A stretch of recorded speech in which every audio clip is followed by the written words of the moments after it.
Brr, it's cold. It's a cold, dreary, cloudy day today, and it's winter time. And I wonder, where am I going to get my vitamin D levels, and what are my vitamin D levels, and what the heck does vitamin D do for me? Recently, Japanese researchers found that by taking 1,200 international units, or IUs, of D3 a day can help cut your risk for influenza A by 50%. That's a pretty nice thing to help you during flu season. But what else does vitamin D help you with? It helps with calcium absorption into your bones, so therefore it helps you with bone health. It's a whole lot better than taking other things. This is something that can really help build your bones. It helps for muscles and connective tissue. It also discourages cancer cells in the colon and breast cancer and prostate cancer. It doesn't stop these things, but it's nutrition and food for thought as to what can help you to stay strong and healthy. Did you know that it also helps against diabetes? And because that's part of your immune system. It also helps with blood sugar absorption. That's a new one that they're finding out. And I'm really big about blood sugar. That's something that's so important for all of us to check into. Another thing that it's really good with, they're finding that it helps with blood pressure. So these are a lot of things that we can talk about that vitamin D can help. It's such a small thing to take, and it's so easy to get checked. You ask your doctor to check your vitamin D3 levels, and they just do a simple blood draw that is called the 25-hydroxy test. And then they can check and see what your vitamin D levels are.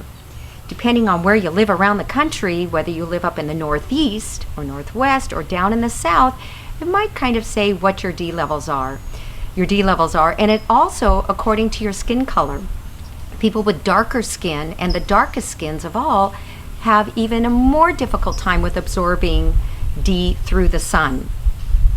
So these are things that are super important, and where the cultures with high blood pressure and all of those things that may be related with vitamin D. So it's important. Go get your doctor or ask your doctor to run a blood test.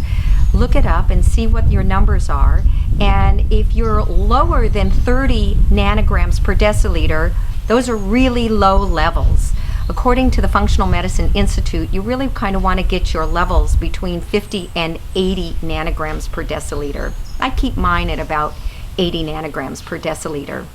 So let's see, what kind of foods? Salmon is rich in it. Some other things with dairy products where it's added into it. That's if you do dairy, but a lot of people nowadays don't do dairy. It's really easy to take it through a supplement. It's this tiny. I personally take about 2,000 a day, but you can take 400, 800. It just depends on what your needs are. I believe in science. So find out what your numbers are, and you'll be able to know what you need, and your doctor will be able to help you with that.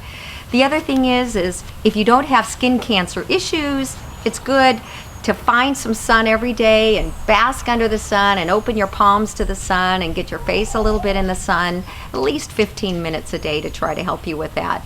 So that's my piece today to tell you, on a cold and cloudy day, whether you're in Manhattan riding your bicycle in the snow, or whether you're down in the South and you find a little sun, enjoy yourself, take care of your health, boost your immune system.